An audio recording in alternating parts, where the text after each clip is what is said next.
Hey, it's Andrea. Welcome to the Voice of Influence podcast.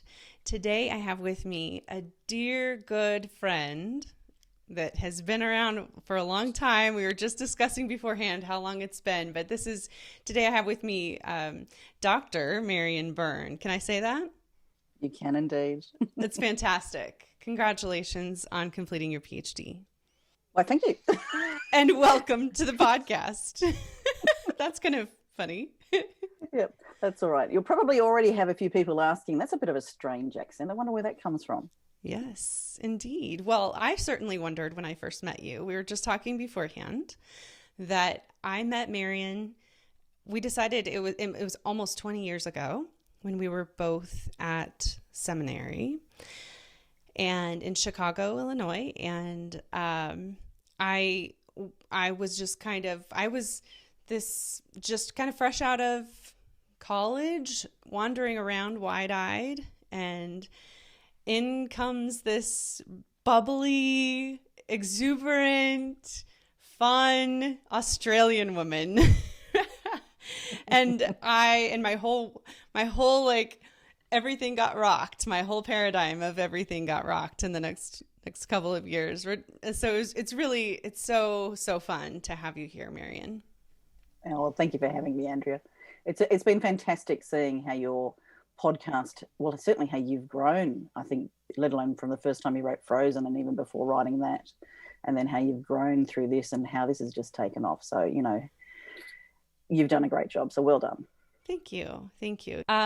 So Marion, I've been wanting to visit with you for a long time, and it's just finally kind of worked out. And so you have a lot of degrees, and that was one of the things that first struck me when I met you. You said that you were a lawyer. And I was like, wow, you're a lawyer, and then you're going to get an MDiv, a Master of Divinity. It's a really big degree if you don't know about it. And she said, yeah. And so Marion, you have a lot of them. Tell us what your degrees are. And then I'm really curious, is there a through line or a theme that really resonates throughout your education and experience? Oh, well, if there was a through line, I think it's just I love to learn and I love to think. So, I think I've hopefully also ruled out doing any more degrees. I think I'm a little bit over them now that I'm in my 50s. But I did arts with an English and history major back here in Australia. I did law, but then I majored in law in international law. And then I did my Master's of Divinity. And then I've more recently spent the good 6 years while working full-time doing a PhD in mental health law and human rights. There's been a couple of minor diplomas in between, but yeah, I think I might have reached my limit. But look, I think if there's a through line, I think I've seen my studies particularly as more reflective of chapters in a book and chapters of my life. So there's not necessarily, from a first glance, I can't really see a great through theme, other than it's just been building on and progressing in my knowledge and experience. And as I've got older too, I think I've become much more focused. So I started out very broad-based for many years. But as I've aged, I think I have become more determined and more focused particularly on doing advocacy and representing the rights and interests of people who are invariably unable to either speak for themselves or disadvantaged or vulnerable. And so I think there's been, as I've looked back on the various, I think more than anything else, there's been a lot of skills that I've developed over the years, which has meant, and that's drawing together theology, law, arts, and reading and writing and literature and history. And I think it's, some of the key things that I thought that I've learned out of that has been certainly the ability to establish a good argument, a logical progression of thought, or relatively logical. I think I'm being fairly logical, particularly through my PhD. And I think one of the great disciplines about doing a PhD is keeping a strong focus on what the problem is and what you have to address, and not being distracted, because there's so much information out there, so much that you could go down the avenue of exploring. And I think that's a very, very interesting discipline that I've learned over the years, which when I talked through with my professors when we were doing things, who were just like collegiate friends, really, by the end of it, they were loving what I was writing. Not, I think, just because of the ability to actually discern what the key issues were and not get distracted.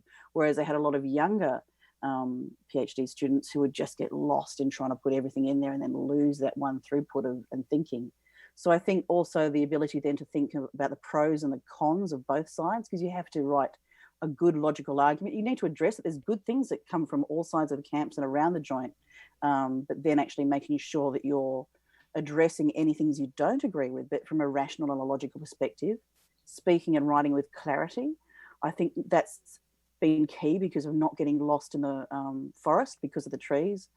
And I think thematically, more than anything else, I think a strong theme that's come through, whether it's through my law or theology or whatever I've done, it's been the pursuit of justice. And I think certainly as I've got older, I've felt that develop into much more of a fire, the ability to speak, help others to speak out for themselves, or supporting others who need to have their voices heard. So that's probably how I've progressed over the years.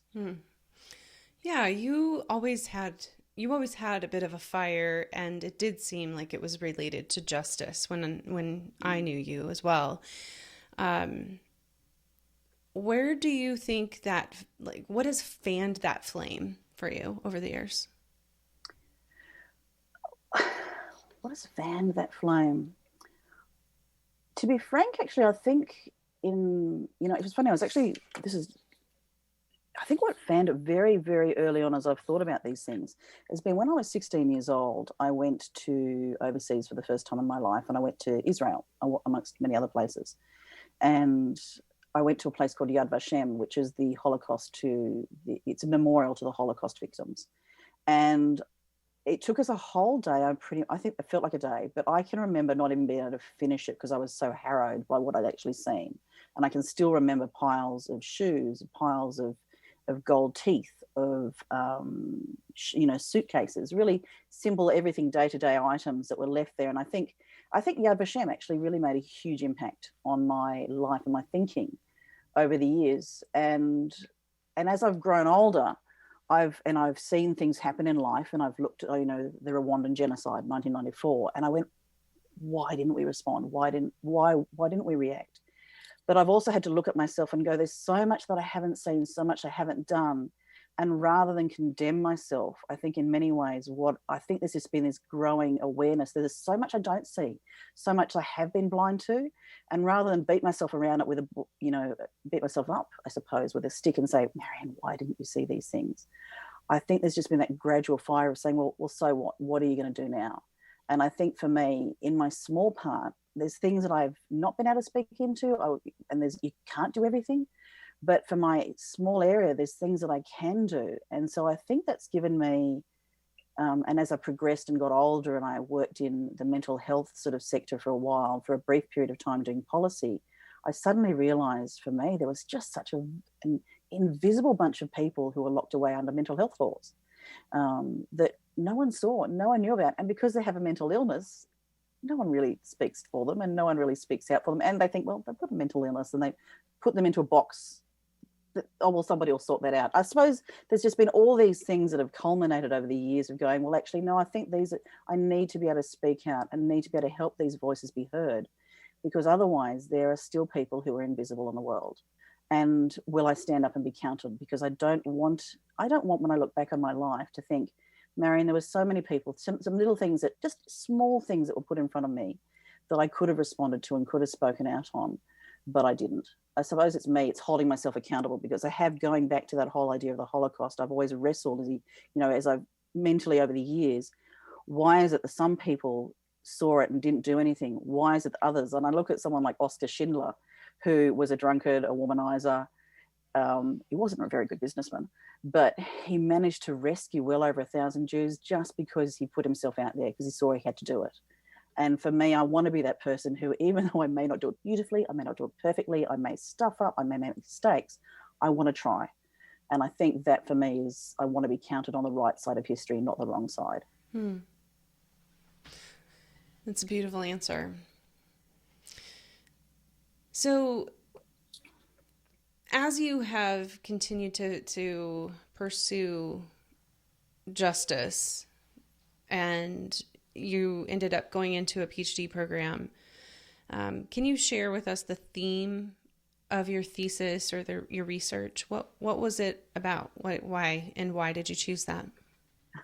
What I wrote about in my thesis was about measuring compliance of civil mental health laws with the human rights of the United Nations Convention on the Rights of Persons with Disabilities. That's a big mouthful. Take a breath. Those, theses are always a long topic. But in layman's terms, it's basically about how laws that enable somebody who hasn't committed a crime, who hasn't done anything wrong, who can actually be locked up and forcibly treated for a mental illness, and recognising that person's right to be supported to make their own treatment decisions.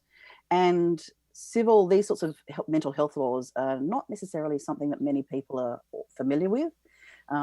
They affect a smaller proportion of society, but they exist in most societies. They certainly exist all throughout America. They are in Australia, Canada, Mexico, but around the world, all throughout Europe, they're there. And these sorts of laws in different various ways and types. And they also have different nuances in various different ways. But you've got some generally central themes, is that you can take somebody out of their life that they're in and forcibly treat them. And I think some of the key factors that I was thinking about this, and there were three key elements, I think, for me, or three key factors that drove me into going, I want to do this research, and kept me going the whole way along, because I think to do a PhD, to do any extended research, you need to be pretty passionate, and you need to be passionate right to the bitter end. And it is a slightly bitter end at the end, because you just keep on writing and going, I must get this finished.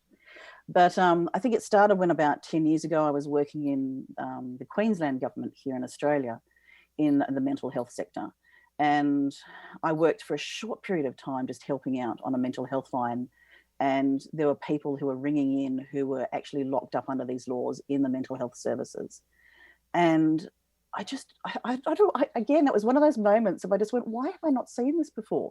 And I realized how invisible these people were and how powerless they were, because they were up against a system, they were locked away, and they weren't allowed out until they'd accepted their treatment and until they'd actually got a little bit better. But they would ring up on these lines and they would be so helpless, and there was nothing I could do, because under the law, there was every right to lock them up if someone suspected them of having a mental illness and of being at risk to either themselves or others. When you say mental illness, like, to what degree? What kind of situation are we talking about here? It can be such a range. So it's a mental illness, but it's generally defined. You have to have a mental illness to be locked up under these sorts of laws. But that is a definition that fits under the DSM-5, I think it is, which is it's a term coined and established pretty much by psychiatrists in many ways. And so there's a vast number of things that can fit into that, but then also It's whether you're at a risk to yourself or risk to others. And it's very hard to determine if you're at a risk to yourself or risk to others. Yeah. And that's not even, I have committed suicide. It could be even, well, we just think that you're deteriorating. So, and we used to have something in Queensland law that changed only in 2016. And you refused unreasonably to accept a psychiatrist's recommendation for treatment. And so, there's such a variety of things that go in these laws, and they are changing a great deal. So there's a lot of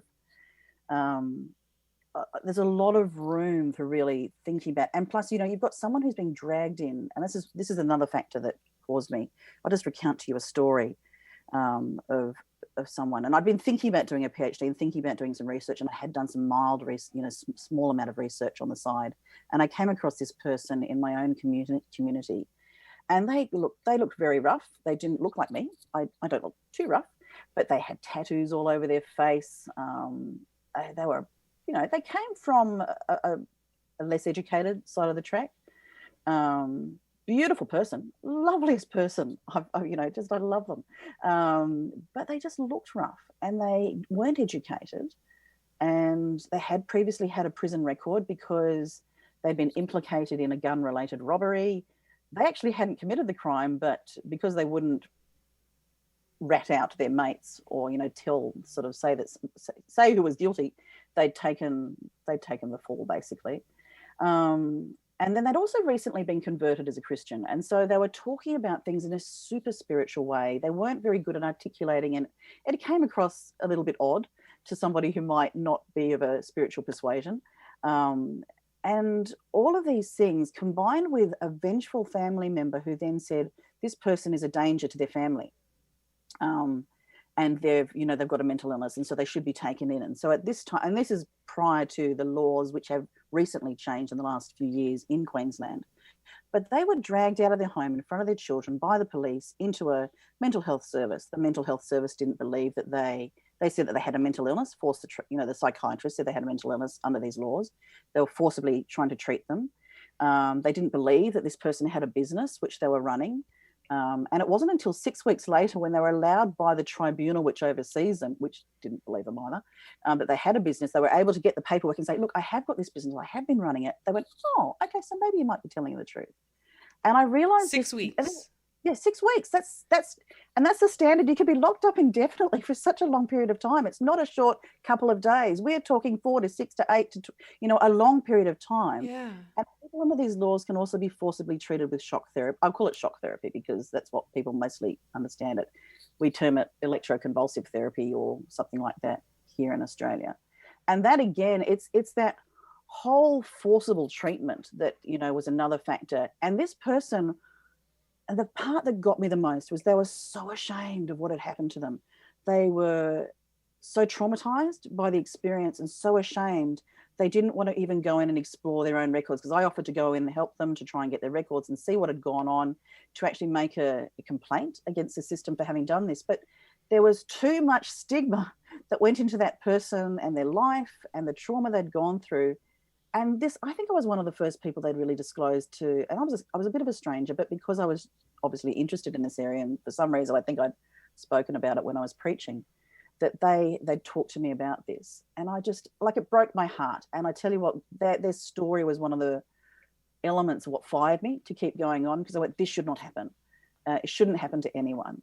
And it just made me so sad. And I think, and the other reason why I did my PhD is because I think the other side of working in government and writing policy and writing legislation, and I'm about to leave government for a while, which is great. But I think when I was doing that work, I also looked and realized it's so reactive. Policy workers and little government workers behind the scenes don't have time. They don't think deeply about the questions and the issues. They pull in lots of information and then write laws. And there's always a time pressure, a political pressure, and a social pressure. There's usually some sort of reason why it's being forced through. And you don't necessarily get the best results because you haven't thought through deeply in a considered way the pros and the cons, the best way of doing things, researched what's going on in other sectors. And so for me, I knew that if I wanted to be better at my job and better at doing policy in many ways, I needed to go and to spend time on my own and do it myself. So that was another big factor why I went in to do a PhD. So I think some of those factors were it's that I want to do a better job and I want to be a better advocate for quality policy and legislative reform in the long term. So there were some of the factors that really led me to doing my PhD. Is that a bit long way around? Is there anything that really stands out to you as some sort of lesson that you learned or a methodology that you decided on, something that you go back to on a regular basis about this is how I'm going to approach it here in the future because of the research that I've done? I think in doing any sort of research or any sort of advocacy, doing things better, I think, or even just doing anything like that, I think it needs to be methodical and thought out and structured. And I think that's why the lovely thing about a discipline of a PhD is it is disciplined. You at the beginning set out where you're going, where you want to be at the end. Even though you have you think you're starting out, I think I started, my very first idea was writing a model mental health legislation, and it morphed into a compliance model instead.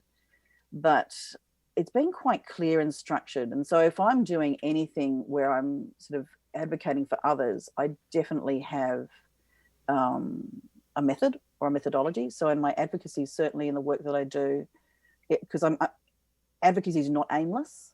Advocacy is like having a strong quality bow and arrow where it's equipped for purpose.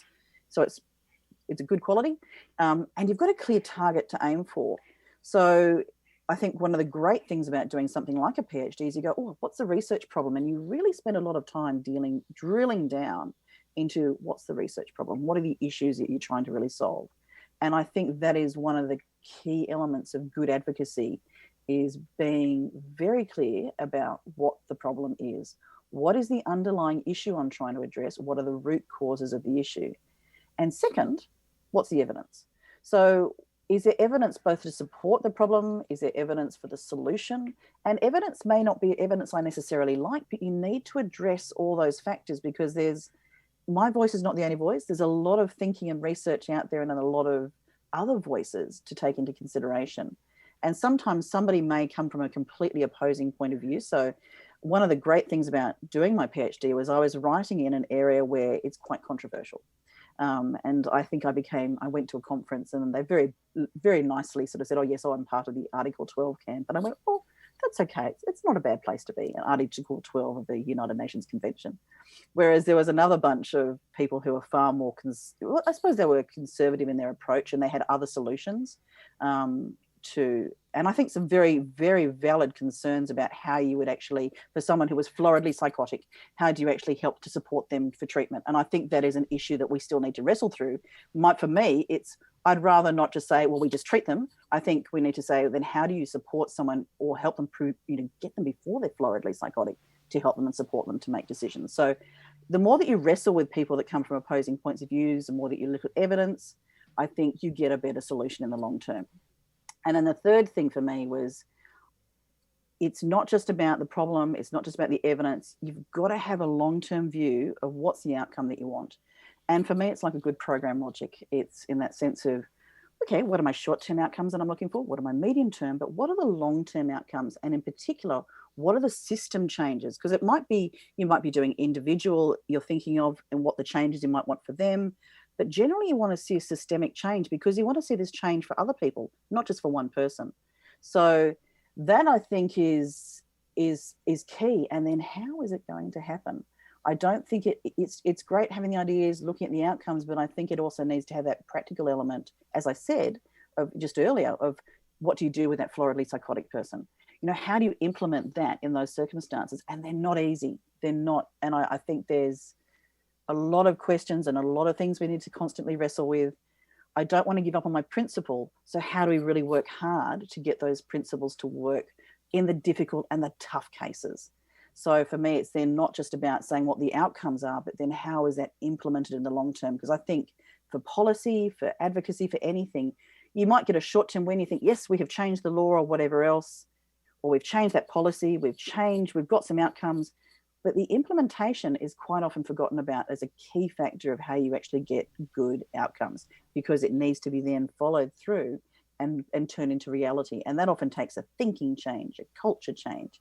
And that is a long-term process and much tougher and much harder. So there's some of the things that I think about. Yeah, so many good things there. And I think about this sort of thing, in particular, the idea of people with different opinions, different points of view, coming together to collaborate to solve a problem. Mm-hmm.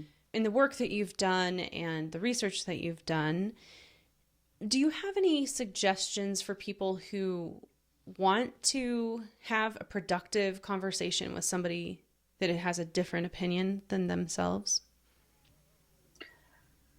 Oh, I think for me, I was thinking too about the difference between what is, I think one of the things, as I was reflecting on all of these issues earlier, was some of the things that concern me. And I think what concerns me a lot in life is the influence of the mob, the influence of the insidious mob. Because I literally drew myself up a table of what is the difference between what is good dialogue and mob dialogue. And a mob mentality is, for me, something that is autocratic. It polarizes debate. You're either with me or you're against me. There's no other way. And it's got this kind of a visceral vilification of somebody that can come up against you and oppose you. It's, that mob reaction. It's reactive. It literally is. It's bent on destruction, bringing someone down or something down. It's not strategic. It's kind of chaotic. It's got short-term gains, and a lot of the time it's a power play. It's violent, virulent, it's bullying. It wants to silence the opposition and silence dissenting voices. And ultimately, for me, I fear it in some ways, or I worry about it, because I think it leads to in society a destruction of our democratic values. And I do value my democratic values, the ability to wrestle with people I just don't necessarily either like or agree with. And I think it also undermines the rule of law. And it also means then the people who are silenced just go underground, and then they get angry because they're not being heard. So for me, in many ways, that's what we don't want to be like. And I don't want to be like someone that feeds into that mob mentality of silencing another person. And because of that, I've really sort of, I've had to work hard, and I do have to work hard because I'm not the most patient of people, on what is, good advocacy and dialogue. And dialoguing with people that you really might disagree with takes patience, it takes perseverance, and it takes a personal and ethical commitment yourself to say, I'm going to keep on going, I'm going to keep on engaging with these people. Because one of the things about policy is it's driven by government, it's driven by change, it's political half the time. You go forward 2 steps, back 5, forward a couple more, around in circles, backwards, forwards. And particularly in social policy, it's a struggle because you're always trying to solve something that is generally really tough to solve. And it's a societal, holistic, there's so many factors that go into it. So for me, I want dialogue to be a critical element, to engage with other people on the subject and bite my tongue. And listen. And I think some of the people that I've respected the most, and I think they're people particularly in theology that I've read over the years, are those who listen to other people. And I've loved the way that they write, because they put out a perspective, which is to hear the other person first and say, I'm hearing this from you. This is what you're saying. This is where you're coming from. But this is the reason why I don't agree with you. And this is the perspective why I think this would work. And I think that's where Miroslav Volf, I think, talks about the idea of the other. And I don't do it well, I don't do it perfectly, I stuff up, but I keep coming back, wanting to do better. And I think that's about being responsive, not reactive. It's being thoughtful engagement. And even if engagement is challenging, and even if the other side doesn't listen, which is why I think generally peaceful civil disobedience and boycotts are actually, if I'm thinking from a bigger picture, are a good thing, because they say, well, we're persevering, we're hearing you, but you're not hearing us, but we're going to do it in a peaceful, thoughtful, responsive, strategic way. And it's focused on building a better society, not at the cost of destroying others or silencing others. So it lets other voices be heard. And that way, if you're letting other people be heard, you have less people then going underground, being reactive. And I think you end up with a less polarized society. But it's not easy. It's not perfect, but ultimately that is, if we believe in what is a democratic society, democracy means that bringing together of the different points of views and wrestling through and getting the best outcome. Sometimes the other perspective wins, but if you're strategic and smart in your advocacy, you work out how to use the best of their system and transform it. So I am always looking for the weaknesses or the little flaws, to actually then use that as an argument to build upon, to strengthen my argument.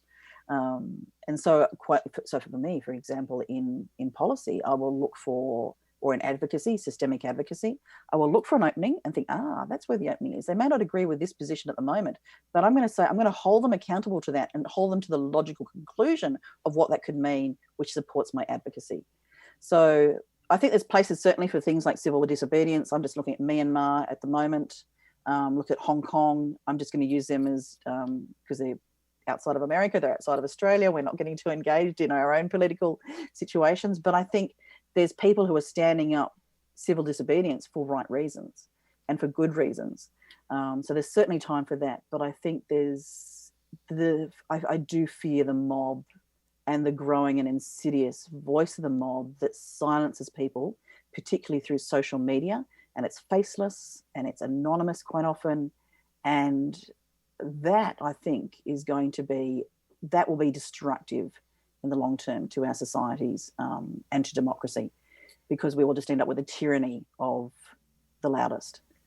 So I think there's some of the things that might be a bit off track, but they're just some of the things that I've been thinking about of late. The tyranny of the loudest. Is there room for compromise? How do you know when there's room for compromise? I think there has to be room for compromise on some things, and then for other things, no. So it depends on your circumstance. Yeah, I think compromise is tricky because whether it's a theological issue, whether it is a political issue, it's an ideological issue of some kind, a lot of times we believe that we are a stronger person or a stronger person for our issue. We'll say a stronger Christian if I stand firm, if I do not give, if I do not, and I struggle with trying to figure out how you can possibly even exist in the world that isn't going to be perfect. Knowing that, I mean, there's these things that I really care about, but if I really care about things in many different sides or in many different issues, and it can be difficult to know. I mean, if you're going to have a real productive conversation with somebody about solving a particular issue, you might have to end up giving on another issue, and that's a tough thing to do. And I think it depends what you're asked to compromise. I think for me, if I'm asked to compromise my character, that's a no. I would lose my job over that rather than compromise my character. And a lot of the time, it's my job that's probably on the line. All my beliefs and my central faith, my beliefs and principles. So there have been times that I've gone, dear, I really hope they don't ask me to do any sort of work on these things. And I think there's certain areas that I don't go into because it would just distract. And so I think for some things I will have a challenge, and I haven't faced it yet, but I am very conscious of the fact that one day I may end up by having to lose a job because I am not going to compromise on certain aspects of my faith. And that's something I think I've had to live with, the same as I think that there will be a point in time where I think the way that society is going, there may be a point in time where I end up by having to face a prison sentence. Who knows? Because there are certain things that I will not compromise on, depending how much freedom to speak out about my faith is lost over time. But I think but for a lot of things you can compromise in the short term because you're still aiming to go for a change in the long term. It really depends what you're asked to being compromised, what the issue is. So it's being discerning on that. So I think for my faith, for my principles, my personal principles, no. But when I'm trying to advocate for someone else, invariably it's not very often. There's some things you do compromise, but you're saying, but this is only just a short-term solution. It is not the long-term. And I think that's the reason why I talk in the terms of what's a short-term solution, medium-term and long-term, because a lot of things do actually, you can achieve a few things in the short term, but you also require some major changes for the longer term. And that's why, for me, it's not just a quick, often advocacy, and particularly for social policy, it's not a short-term thing, because you are looking at some, quite often dramatic changes in the way that the system operates, or in the way they think, or in the culture, and their longer-term outcomes. And I think that's a key factor of doing anything in advocacy is you might get some short-term wins, but the long-term, it's a long-term haul. It's a long-term struggle, and you need resilience and you need persistence. But if it comes down to personal compromise on issues, there are some things that just not on. And I've had that before in the past when I was a young lawyer and there was something I was asked to do when I was in London. I just went, nope, not doing it. If I have to work in a bar, if I have to work in a shop, whatever, I shall see you later. So, and I think it comes down to what really is being asked to be compromised about. And that's a personal, ethical, moral decision that you have to make. But you need to be very clear about knowing what your boundaries are and what you believe and what, and counting the cost. So with advocacy, you're talking about this short, middle, long-term goals that you are pursuing, knowing that the biggest change is going to be that systemic change in the end that's going to take a long time. How do you build that resilience? How do you keep that persistence that you're talking about? I think it's keeping your passion alive. And I think a key element is it's not done. I mean, I'm very lucky because I think the advocacy work that we do is not, I don't generally do it in isolation from the young people or the older people in the past I've been helping to represent. So a lot of the time it's a key factor of advocacy and the systemic advocacy that I've been involved in, I want to do, is making sure that it's always influenced by the voice of individuals behind it. So it's not just statistics or evidence. It's not just saying this is the best research. It's actually hearing the individual's voice come through as well. So I love that. And for me, that's been a key factor of a lot of the work. And it's gradually been growing in a lot of things that I do, but I would love to have that. And I've had the privilege, I think, of working with organizations where I have been able to tap into those voices and putting their stories in there. And for me, when you start to see little things change and turn around, that's very exciting. But I've also, I've worked in a sector when you're dealing with disadvantaged children and adults, and the stories are heartbreaking. So when you see little wins, you just go, this is fantastic. They're great things, but it's the many ongoing stories of the bad stuff that still keeps happening. I tell you what, that keeps you going. So I think the question is not so much how do you keep going, it's the resilience not to be worn down by it. And I think that I've watched some people who are who've been very broken, I think, in many ways, by not being able to separate themselves from that tough, particularly when they're very exposed to it and they're very responsible, the tough stories of abuse, disadvantage. And I think that there's some of those jobs when you are constantly exposed to it. I have a very nice element. I'm just I hear about it, but I'm still removed. Those who deal with that constantly every day, dealing with the individual and advocating for the individual, I think would have a far tougher time and would need to take a break. I think come in, come out, because I think they end up with vicarious trauma. And I think I've been quite blessed, and I couldn't do that, because I think that would break my heart every day if I was dealing with that all the time, in and out. Some people manage to build better boundaries, but I think I've watched how it can really break people who have to see that all the time. So for me, I keep myself fresh by constantly making sure that I include the stories and the voices of younger people, or, whatever advocacy I'm actually doing at the time. But if I was much closer in doing that on an individual basis all the time, constantly hearing their story, for resilience, I think a person would probably need both some good people to talk to, some good strategies to maintain boundaries and boundaries, and their own good mental health and dealing with that trauma, as well as, I think, time out. I'm amazed at people who can stay in those industries and on the front line day in and day out for year in, year out. They're remarkable human beings, and I don't know how they do it. You are someone who has a lot of heart and sensitivity, while at the same time having such a logical process of thinking, strategic way of thinking.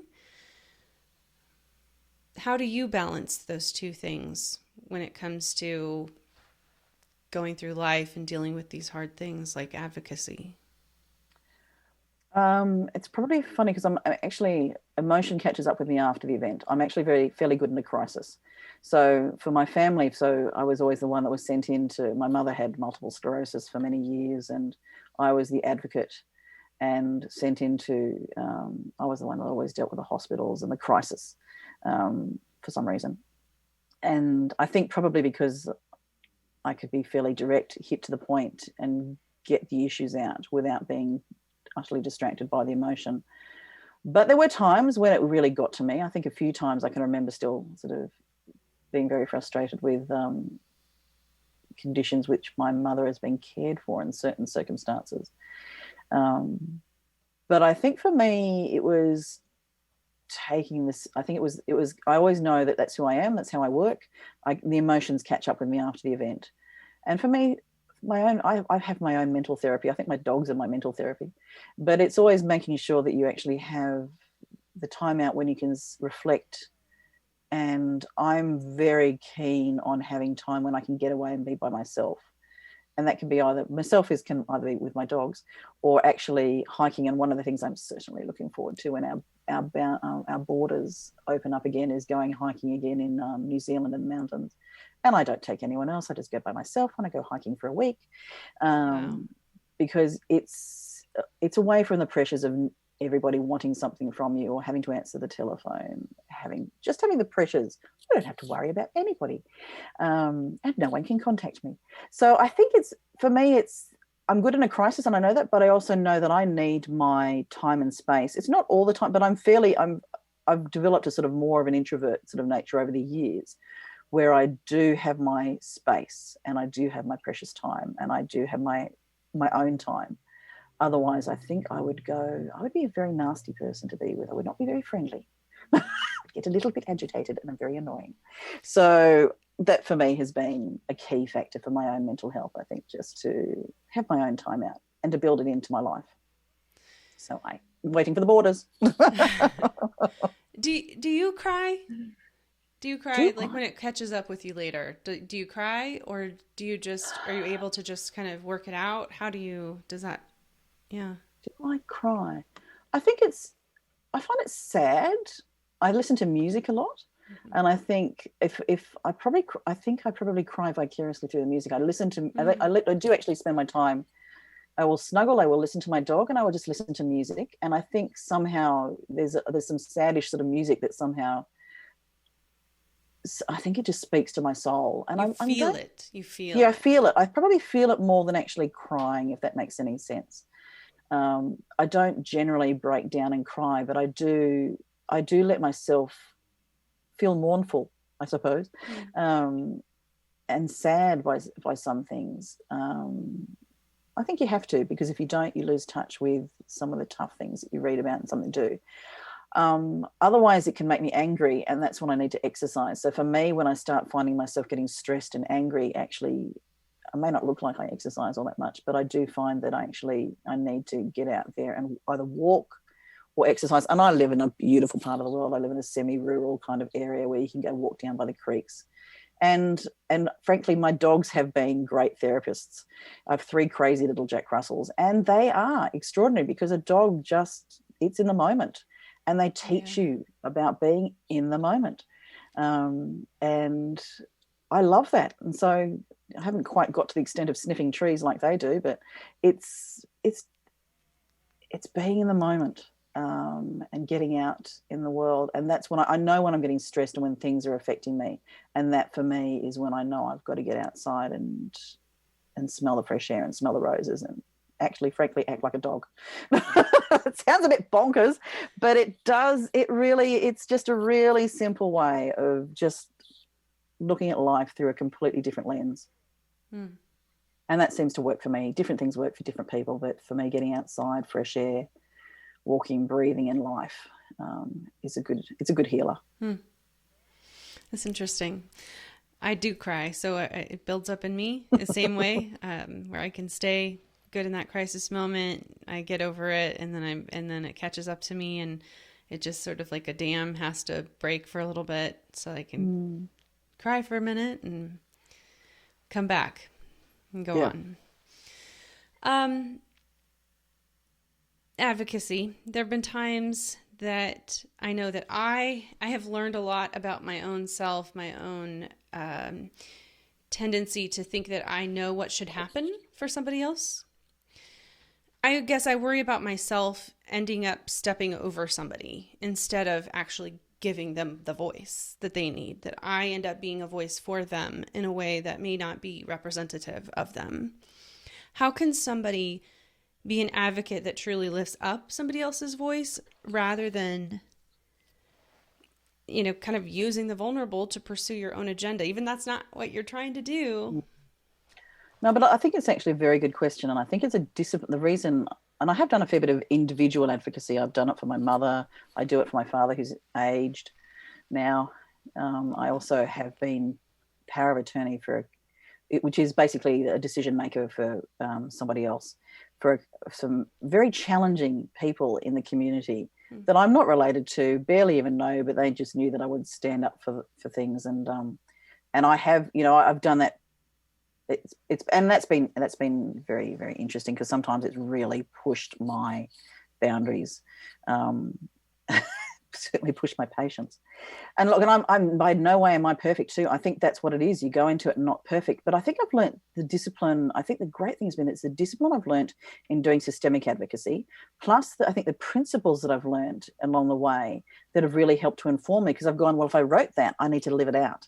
And I think that's the toughest part of being an individual advocate, because it's very nice in doing it in a systemic way. You can write about it, but then you go, well, so, okay, live it. So for me, a couple of things there is that you need to have a mental focus that you're a champion, but you're not a champion for yourself. You're not a champion for your own ego. You're not a champion for deflecting your own inadequacies. You're a champion for them. And one of the key things that I've always taught my staff or others about doing good systemic advocacy, I've said, look, it's like being a ghostwriter.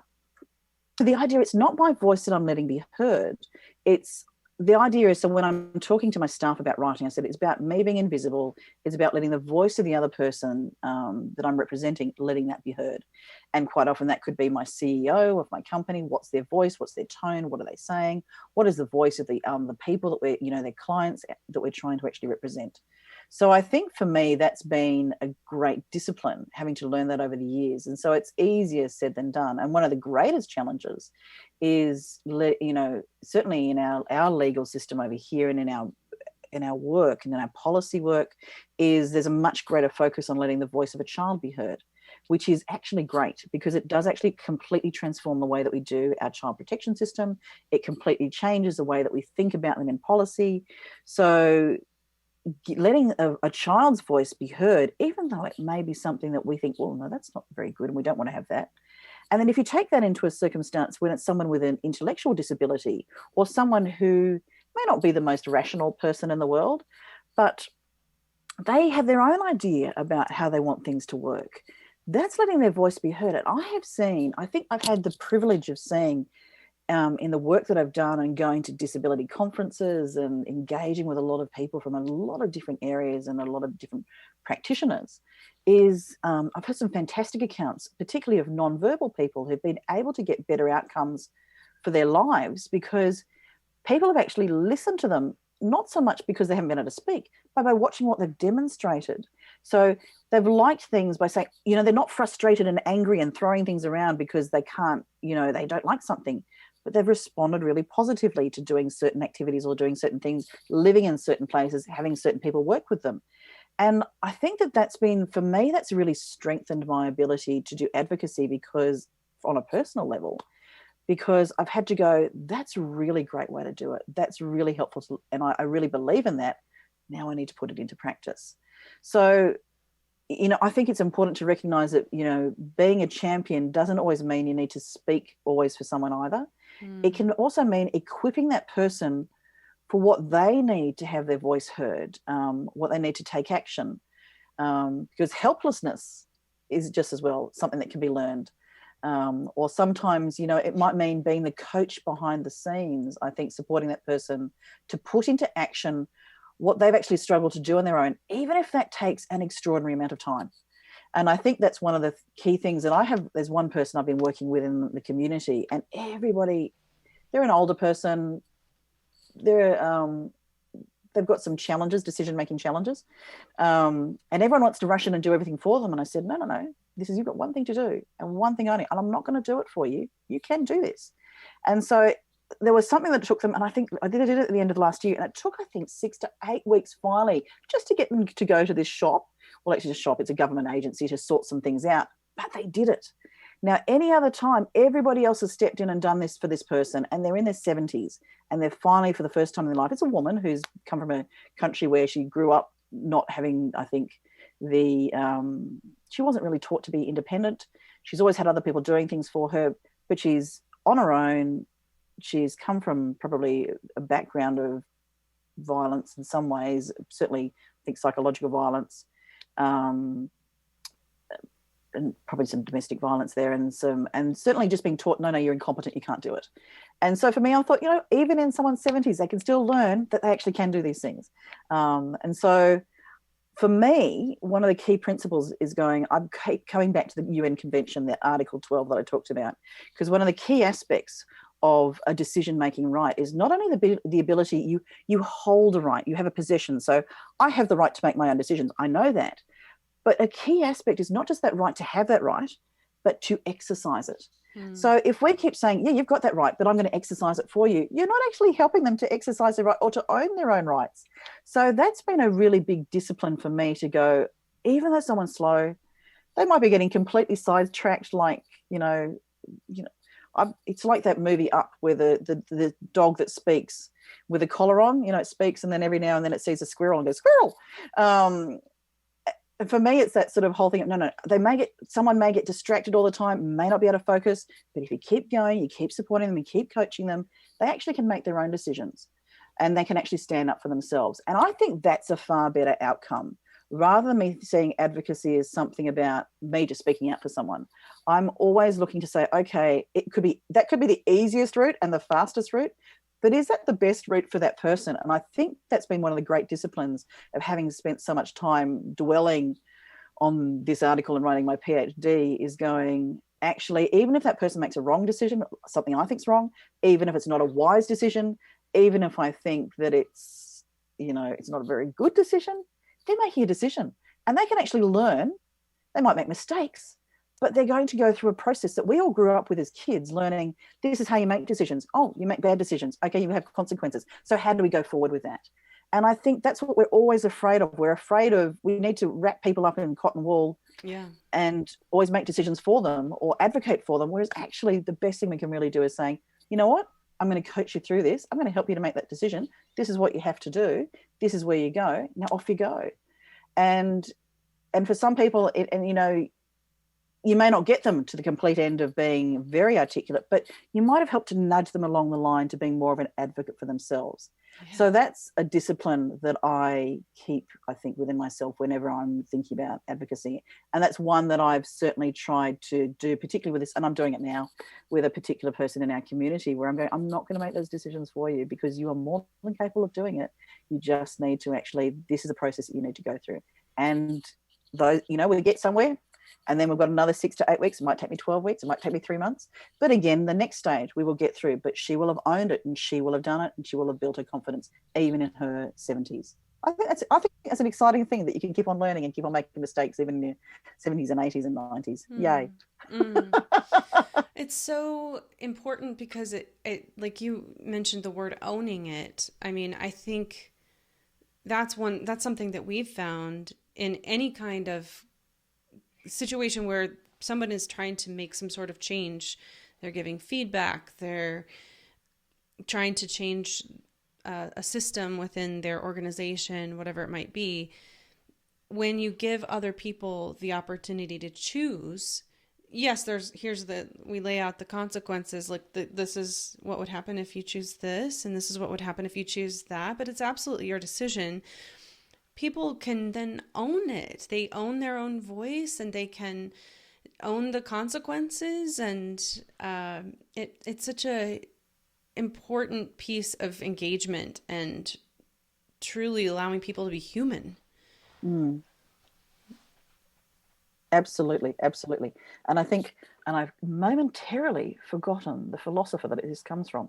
I think it's John Locke. Okay. But anyway, so it's the idea of, he has the concept of the bridge, and there's a bridge that's there that you can cross over. Now the warning is, so for, if you give, so the idea is the bridge is a bit broken, it's a bit risky to walk over, but if someone crosses over at their own risk and at their own peril. But if you've done the right thing by warning them, saying, look, here's the risks, here's the dangers, here's the problems, if you choose to cross over, so be it, you are informed, and here you go.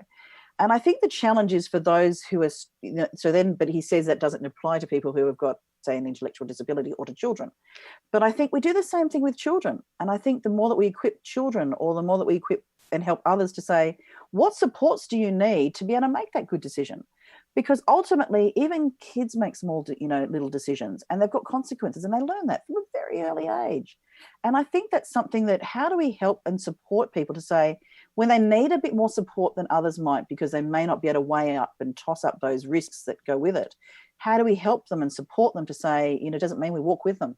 Does it mean that we actually, what are the supports that we need? But I think the danger is that we say, no, too risky, you just can't go. And that doesn't help them to learn. I think it's, how do you help people to make good decisions no matter where they're at in life, and support them to go through and to cross that bridge and to weigh up whether to cross it. And if they need to go, well, then how do we get you across to help? If you need that, what sort of helps and supports can we put across to walk across that bridge and to make that decision? So I think that's, for me, a key aspect of it's. I have learned an awful lot about what I want to be like in my life by doing the research that I have. And I think it's because I've gone, well, if I really believe that, I need to be saying it is a basic human right for people to be able to make their own decisions, but also to be supported where they need to be able to make their own decisions. Because it's no good that I can just take that right away, because you dehumanize someone. As soon as you take that right away, you dehumanize them and say, sorry, you're less than human.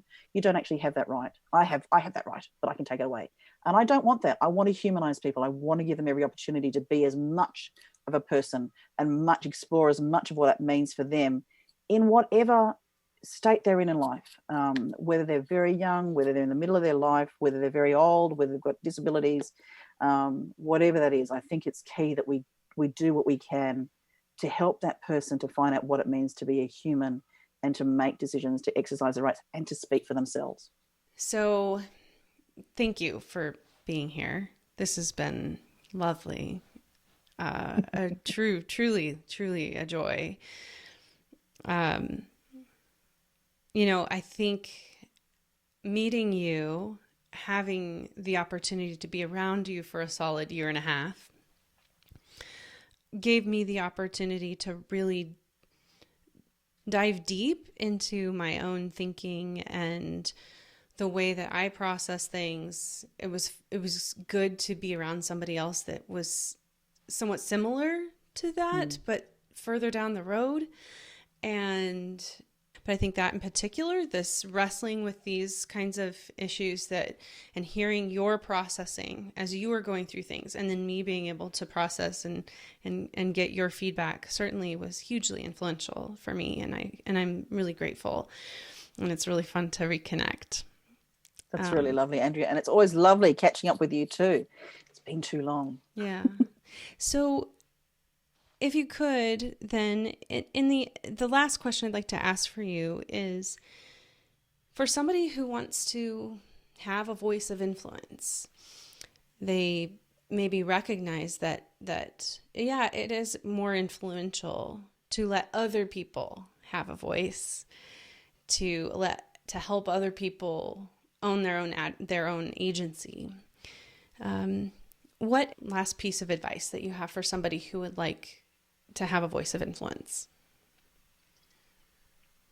Never underestimate the small things. I think one of my heroes is Rosa Parks. And I can remember coming across her years ago, and yet, I'd grown up hearing about, amongst other people, Martin Luther King. And yet it took me many years to realize how it was Rosa Parks who, in her small little stand of not, standing up on that bus in Birmingham, Alabama, where was it, Birmingham? Yeah. That she did that. It was like the little rock that started the Avalanche. And that may not appeal to many people, but I can think of so many great people behind the scenes. I think of a great spiritual leader that I've always respected. He was English. He was John Stott.